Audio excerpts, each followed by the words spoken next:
studios you like on part 1 of the tour.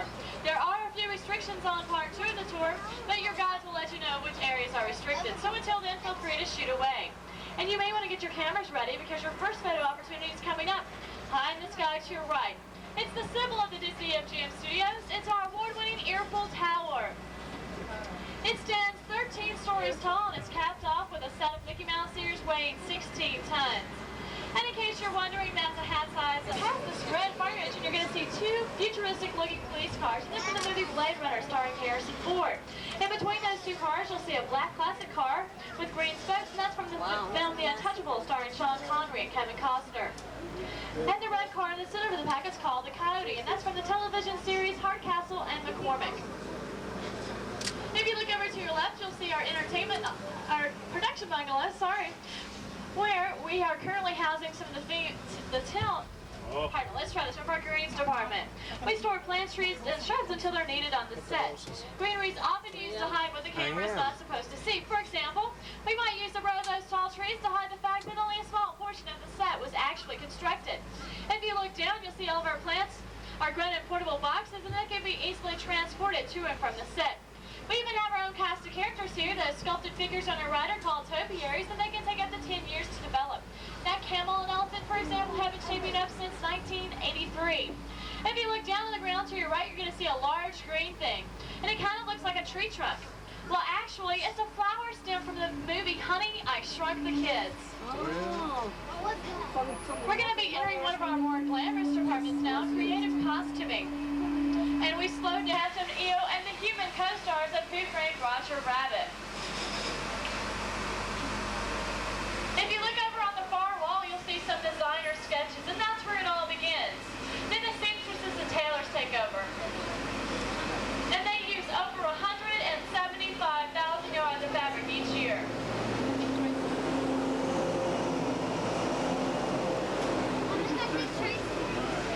Here in Florida, we're proud to say that we're home of the world's largest working wardrobe with over 2.5 million garments.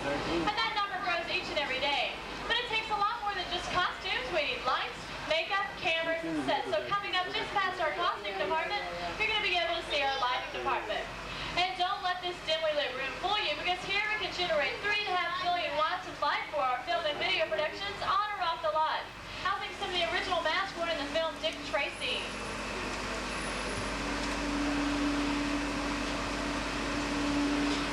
Our camera department is where technicians store and maintain our film and video equipment that we use here at the studio. And some of those cameras are worth over $100,000, so it's very important that we maintain them. And our last department that'll be coming up on your left is our scenic shop, where carpenters begin construction on sets that are later finished on a sound stage. Our talented artisans have constructed everything from a 40-foot wooden submarine that was used in a Jason Bond and Rock video, and they're currently working on sets for Let's Make a Deal. Now, a set like the Mickey Mouse Club that gets used over and over again is an entire house or as simple as a bedroom. And next we're going to take a look at some very unusual houses.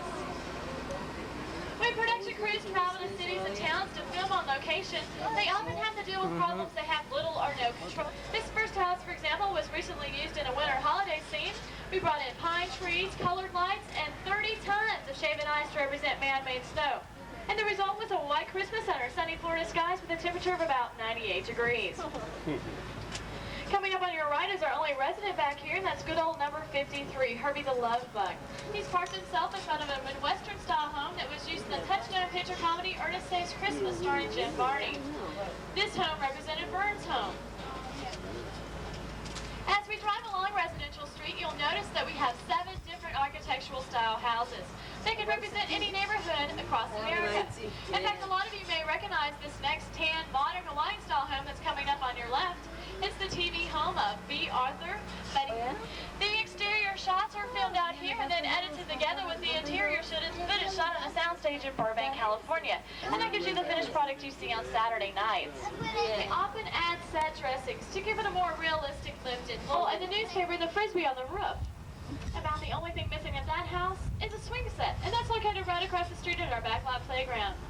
And with a large city or town, just a few moments to take a closer look at New York Street, okay?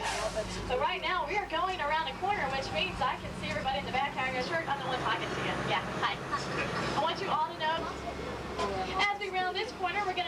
one of our boneyards. A boneyard is like an open-air attic. It's where we store used cars, planes, trains, and even an occasional spaceship until it's needed on the set. You may recognize a lot of these things back here.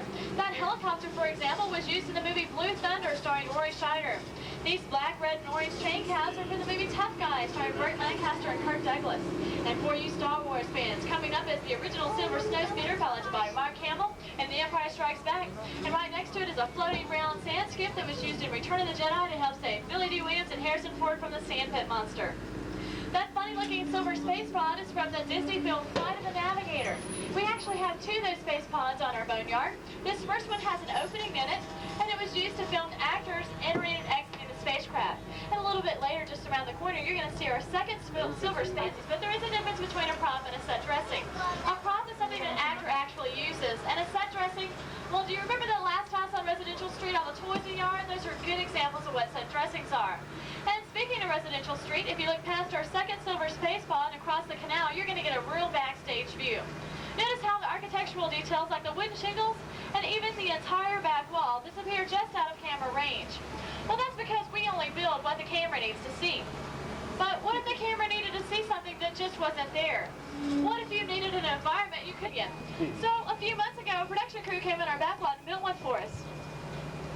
Now we're going to be stopping inside the canyon so that you can take a good look around and take all the pictures that you'd like. But just because we're stopping, it does not mean it's safe to stand up, so please remain seated at all times. And if you're traveling with a small child, make sure they're seated firmly next to you or even in time for just one set. Go with all the great details they ended up with in here. I think it was well worth it. If you look up and to your left, you'll see a large tanker truck. And that tanker truck is a good example of a large-scale frac, like the ones we just saw in our boneyard. That's a very large crane. And out of camera range, let's spray the water outward in a circular motion to give it a more natural look as it's falling. Now, you didn't get that wet, did you? I exaggerated.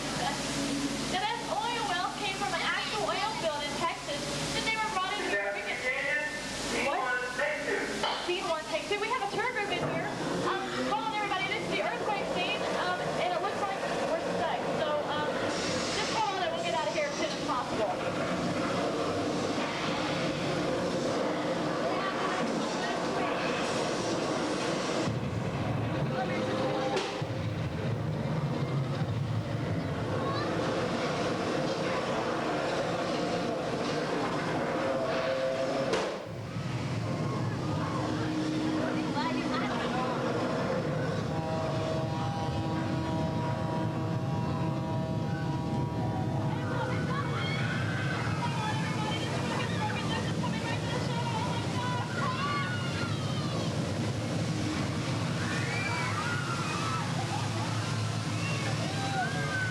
Skyscrapers are just painted flat. It's an old movie trick called forced perspective.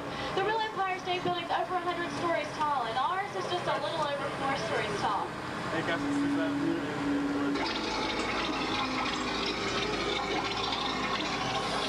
Music designers and a production.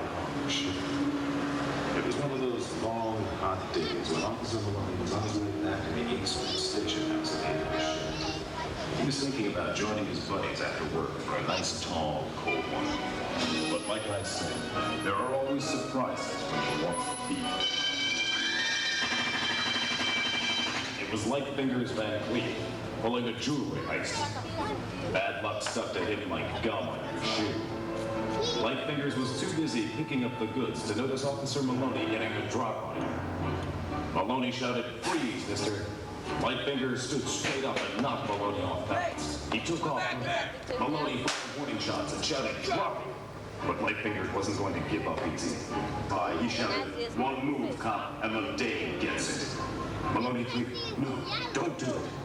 Lightfingers answered, "You asked for it." And he pulled the trigger. Lightfingers just ran.